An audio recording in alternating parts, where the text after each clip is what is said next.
Hey everyone, this is Daddy Cthulhu, and we're back with some more Duke Literature Club. Right now, we're in the middle of parting Yuri's lips and feeding her chocolate. That's what we're doing. But it's different this time. She wants the chocolate. I take the chocolate and place it in her mouth. I feel her. Why are you going into so much detail? Oh, okay. We were we were very close to kissing.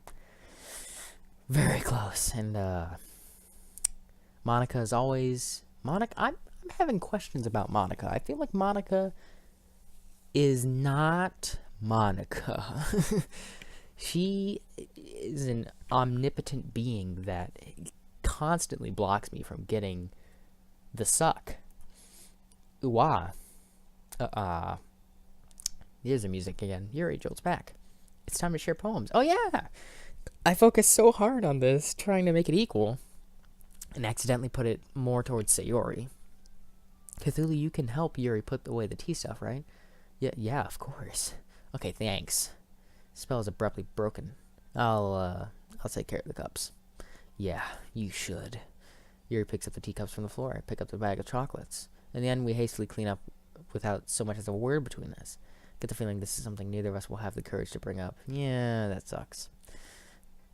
Back to this. Yes, well, of course, Yuri first. I mean, ultimate waifu. Why not? Let's see what you've written for today. She doesn't like it. She doesn't like it. Cthulhu. It's one of my. Oh, she does like it. Senpai likes it. I just want to gouge out my eyeballs. How did you even pick up on this so quickly? Just yesterday, I was telling you the kind of techniques worth practicing. Maybe that's why you did a good job explaining. I really wanted to try giving it more imagery. Yuri visibly, even her hands appear sweaty. I'm not used to this kind of attention. Used to what? I don't know. Well, I don't know. It's fine. Take your time. Yuri breathes and collects her thoughts. I know that Yuri likes to think before she speaks, so I offer that patience to her. Yeah, just being appreciated like this, I guess. It probably sounds really stupid, but seeing someone motivated by my writing, it just makes me really happy. Are you saying you've never shared your writing before? Yuri nods.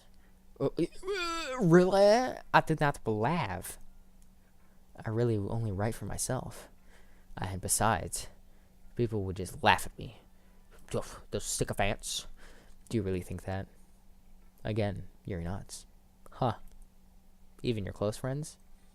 Dot dot dot. Yuri doesn't respond to that. She probably doesn't. She probably considers herself to not have any close friends. Whatever. I wonder why. Anyway, dot dot dot. Do you want to share your poem you wrote today? Yeah, I do. Even if it's with you. Dot dot dot. That's what I wanted. The raccoon. It happened in the dead of night while I was slicing bread for a guilty snack. My attention was caught by the scuttering of a raccoon outside my window. That was, I believe, the first time I noticed my strange tendencies as an unordinary human. I gave the raccoon a piece of bread, my subconscious well aware of the consequences, well aware that a raccoon that is fed will always come back for more. The enticing beauty of my cutting knife was the symptom. The bread, my hungry curiosity. The raccoon, an urge. The moon increments its phase and reflects that much more light off my cutting knife, the very same light that glistens in the eyes of my raccoon friend. I slice the bread fresh and soft. The raccoons become excited or perhaps I'm merely projecting my emotions onto the newly satisfied animal the raccoon has taken to following me. You could say that we've gotten quite used to each other. The raccoon becomes hungry more and more frequently, so my bread is always handy. Every time I brandish my cutting knife, the raccoon shows me its excitement. A rush of blood. Classic Pavlovian conditioning. I slice the bread and I feed myself again. What? Even? I was a little more daring with this one than yesterday. It's good, but it's like, what? I can see that. It's a lot more metaphorical, yeah. I don't know if it's my fault, but I can't begin to imagine what this... yeah, I don't know, a raccoon. That's right. It's a bit closer to my preferred writing style. It's good. It's really good. I liked it, but it was really crazy. Yeah, if I take it as face value, then I can't even figure out what yeah, exactly. Well, I think it's something that different people can relate to in their own way. I wanted to express the way it feels for me to indulge in my more unusual hobbies, like feeding raccoons. It's those sort of things I'm usually forced to keep to myself, so I sometimes enjoy writing about them. Why do you keep them to yourself? Because they're unusual hobbies. Why wouldn't she keep them to herself? Because they're embarrassing and unusual and hobbies, and people would make fun of me. Don't you have anything like that, Cthulhu? Um, I play video games a lot. Probably too much for my health, and I record it and put it on YouTube. That's my unusual hobby. Ta-da! Well, yeah, I guess I do. I feel like everyone has a little something like that. The best we can do is respect each other and our individualities, even if it's difficult sometimes and some things make us uncomfortable. After all, if I hadn't learned to embrace my own weirdness, I would probably hate myself. I feel it. I might be ranting a little bit now, but I'm glad that you're a good listener. You're good at a lot of things. I literally can't type in response to you, so yes, I'm a good listener. You're good at a lot of things. Writing, listening, you have ears, that's pretty nice, and hands, so you can write and listen, that's pretty good. There really aren't many people like you, Cthulhu. Yeah, I know, because I'm an utter god. Yeah, so that's just one thing that would make me unlike other people.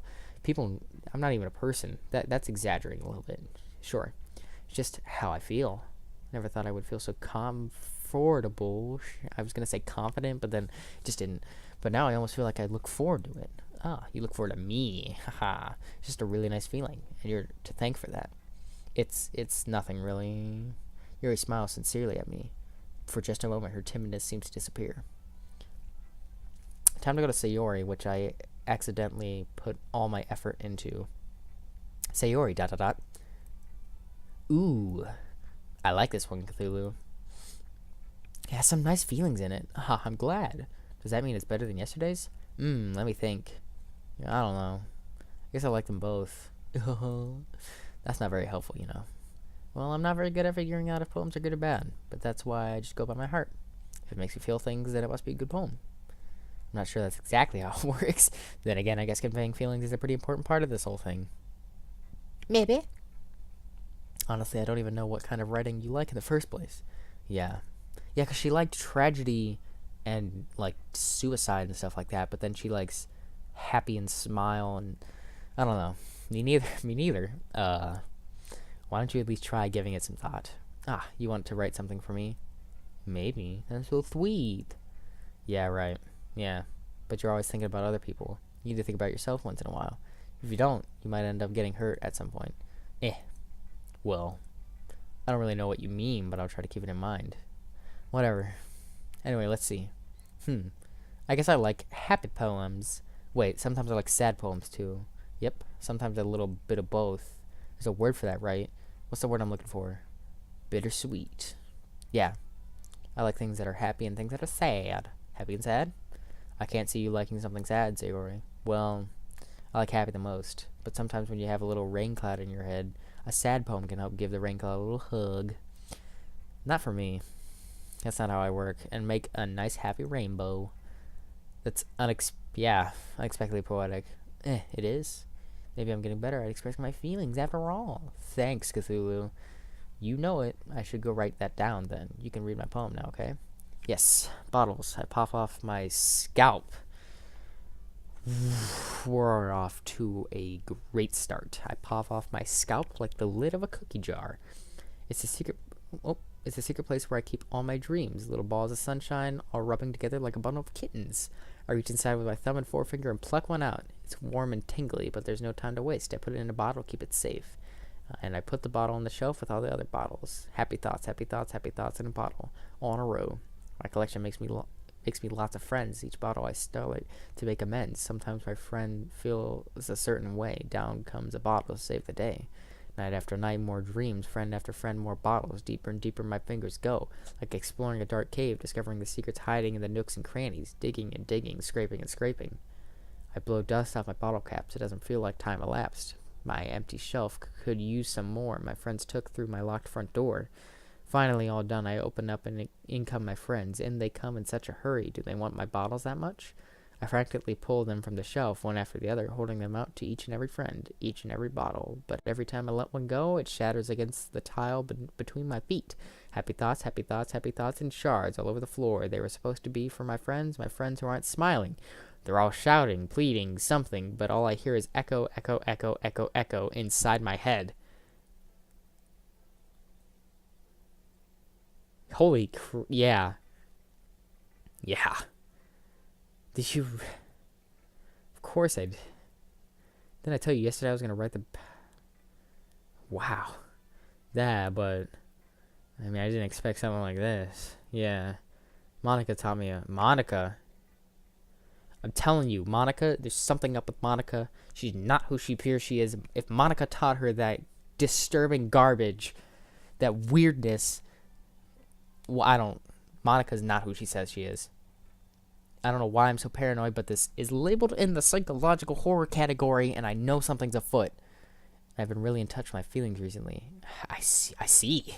It's almost kind of creepy. Creepy? Well, not exactly. Maybe because I'm so used to you being cheerful. Never mind.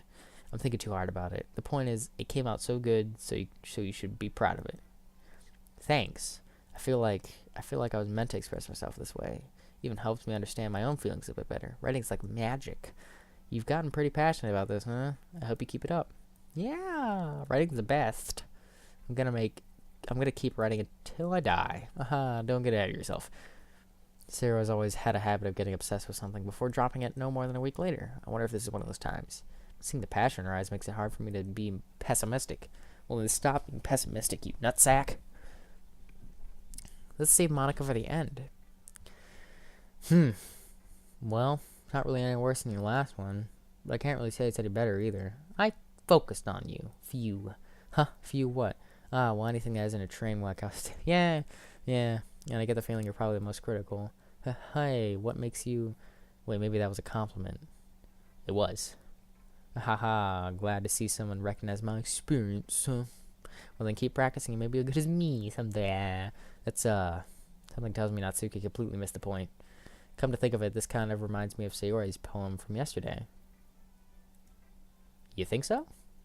Yeah, well, I guess if you've been friends with her for so long, you might be on the same wavelength. But you never really struck me as her type. Sayori has a type all of a sudden? Well, I don't know, but honestly, how can someone so fluffy spend so much time with someone like you? It's like she's dragging around a... Dang. Yeah. Wow. If it weren't for me, she would probably just fly away like letting go. Yeah, that's a really good way of looking at things. If you're such a dead weight, at least you're tethering someone down so they're not flying away and going to pop. You could say we take care of each other in our own way. Whatever it is, I don't get it. Oh yeah, I guess I'm supposed to show you my poem. Here. Amy likes spiders. You know what I heard about Amy? Amy likes spiders. Icky, wriggly, hairy, ugly spiders. That's why I'm not friends with her. Amy has a cute singing voice. I heard her sing my favorite love song. Every time she sang the chorus, my heart would pound to the rhythm of the words. But she likes spiders. That's why I'm not friends with her. One time I hurt my leg really badly. Amy held me up and took me to the nurse. I tried not to let her touch me. She likes spiders, so her hands are probably gross. That's why I'm not friends with her. Amy has lots of friends. I always see her talking to people. She probably talks about spiders. One of her friends start to like spiders too. That's why I'm not friends with her. It doesn't matter if she has other hobbies. It doesn't matter if she keeps it private. It doesn't matter if it doesn't hurt anyone. It's gross. She's gross. The world is better off without spider lovers. And I'm gonna tell everyone. Excellent. It's good. I love it. It's great. It's great. I'm gonna save. Oh, it's fantastic. Yesterday's was way too short. I was just warming up. I hope you didn't think that was the best I could do. No, of course not. This one was fantastic. Anyway, the message is pretty straightforward in this one. I doubt I have to explain it. Sometimes you can explain complicated issues with much simpler analogies. It helps people realize how stupid they're being. I like this girl. She's funny. She doesn't know she's funny, but she's funny. Like anyone would agree that the subject of this poem is an ignorant... Wow! Do you know people like that? Of course, it's about how everyone thinks that doesn't matter. It can be... Wait, what? It can be about any... Wait, does she like spiders? I wrote it to be easy to relate to. Everyone has some kind of weird hobby or guilty pleasure, something that you're afraid of people find out they'd make fun of you or think of less of you, but that just makes people stupid.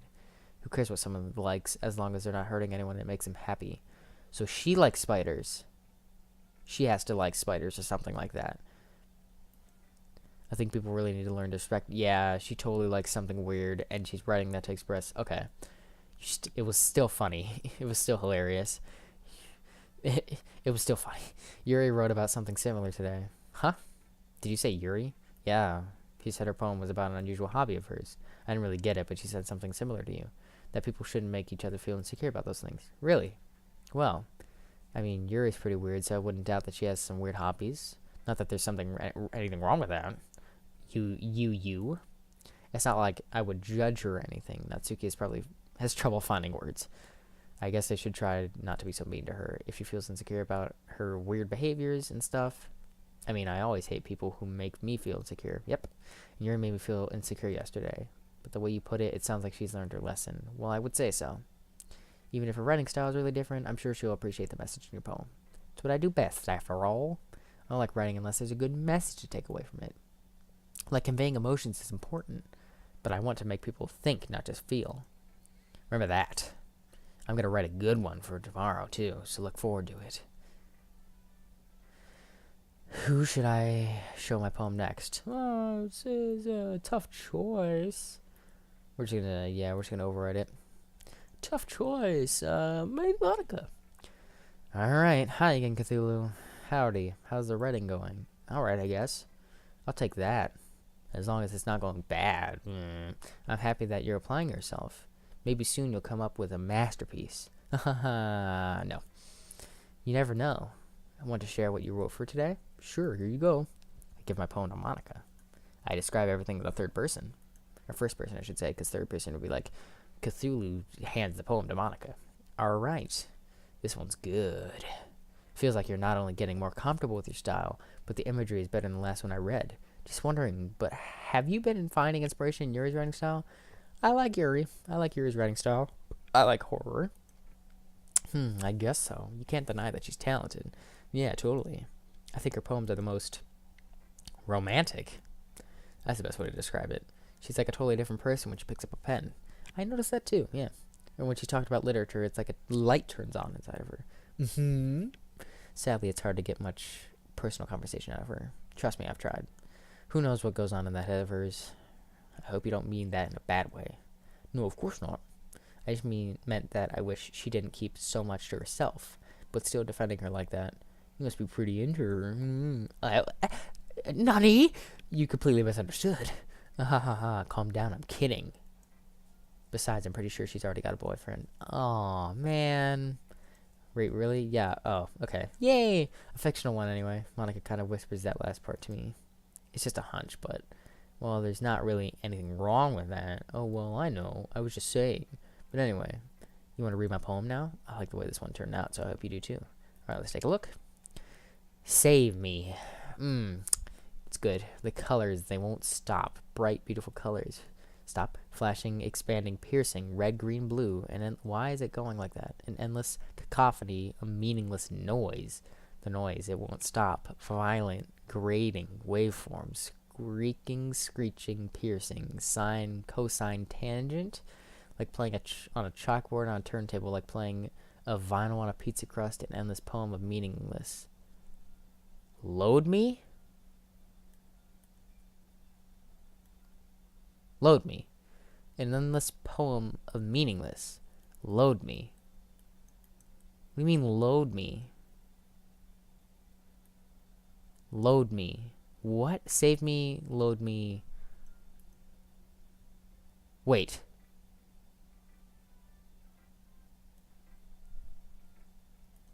Load me. Like, load the game?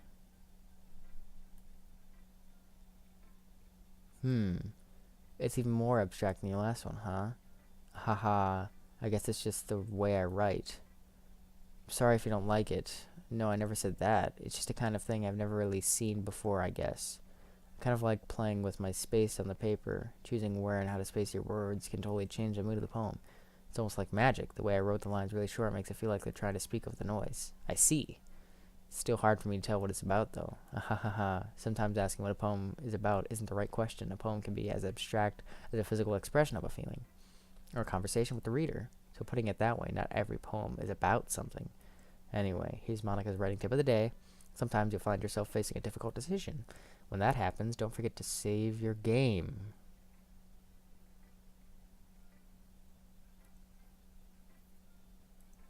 Save my game. You never know when you might change your mind, or when something unexpected may happen. Wait, is this tip even about writing? What am I even talking about? Ha ha ha. That's my advice for today. Thanks for listening.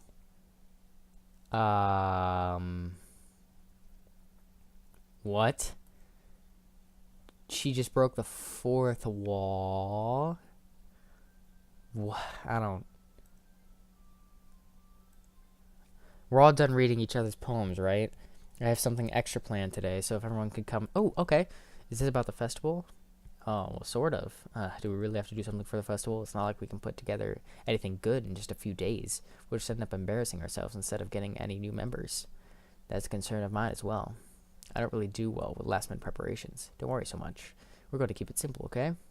We won't need much more than a few decorations. Sayori has been working on posters, and I've designed some pamphlets we can give out during the event. Okay, that's great and all, but that doesn't tell us what we're actually going to be doing for the event. Ah, sorry, I thought you heard about it already.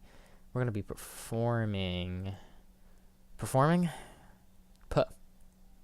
Monica? Yeah, we're going to be having a poetry performance. Each of us are going to choose a poem to recite during the event, but the cool part is we're also going to let anyone else come up and recite poems too. Sayori's putting in all the posters in case anyone wants to prepare ahead of time. Sayori, who's been coloring a poster, holds it up for us to see. Are you kidding me, Monica? You didn't already start putting those posters up, did you? Yeah. Do you really think it's that bad of an idea? Well, no, it's not a bad idea. I just don't like it. It's a bad idea. But I didn't sign up for this, you know. There's no way I'm going to be performing in front of a group of people. I agree. I could never in my life do something like that. Imagining it, Yuri shakes her head in fear. Guys, quit being babies. No, Sayori, I wouldn't be able to perform either. I understand where they're coming from. Remember that Natsuki and Yuri have never shared their poems with anyone until just a couple of days ago. It's a lot to ask for them to recite their poems out loud to a whole room full of people. I guess I kind of overlooked that. Yeah, so I'm sorry. But I still think we should give it our best. We're the only ones responsible for the fate of this club. If we start the event and each put on a good performance, then it will inspire others to do the same. And the more people who perform, the better we'll be able to show everyone what literature is all about. Yes, it's phenomenal. It's all about expressing your feelings, being intimate with yourself, finding new horizons. I'm going to start saving pathologically. That's why they gave me so many saves. Okay. You're having fun. That's right. And it's those reasons that we're all in this club today. Don't you want to share with others? To inspire them to find the same feelings that brought you here in the first place? Well, I know you do. There's no answer. I know you do, and I know we all do. If it all takes us standing in front of the room for 2 minutes and reciting a poem, then I know you can do it. ... Natsuki and Yuri remain silent. Those were the ... Sayori looks worried. I guess that leaves me no choice. I agree. I don't think it's too much to ask. I think that Sayori and Monica have been trying really hard to get new members. Least we can do is help them out a little bit. Well, maybe, but ... It looks like Natsuki doesn't have any arguments left. You? Okay, fine. I guess I'll just have to get it over with. Alright. Phew. Thanks, Natsuki. What about you, Yuri? ... Yuri dejectedly glanced around at everyone else, expecting a sigh. I guess I don't really have a choice. Haha, no you don't. That's everyone. You're the best, Yuri. This club is seriously going to be the death of me. Maybe it will. Oh gosh, you'll be fine, Yuri. But anyway, let's move on to the main event. The main event? I want each of you to choose a poem of yours. We're going to practice reciting them in front of each other. Nut. Anyway, Monica, this is too sudden. Well, if you can't recite your poem in front of the club, how do you expect it to do in front of stage? Oh no. Don't worry. I'll start off to help everyone feel a little more comfortable. Gotta save because something bad is gonna happen. Can I go next?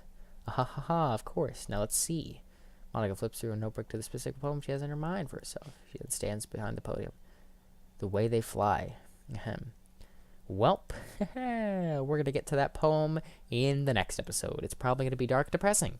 So if you like this video, like the like button. If you really liked it, like and subscribe. See you guys in the next video. See ya.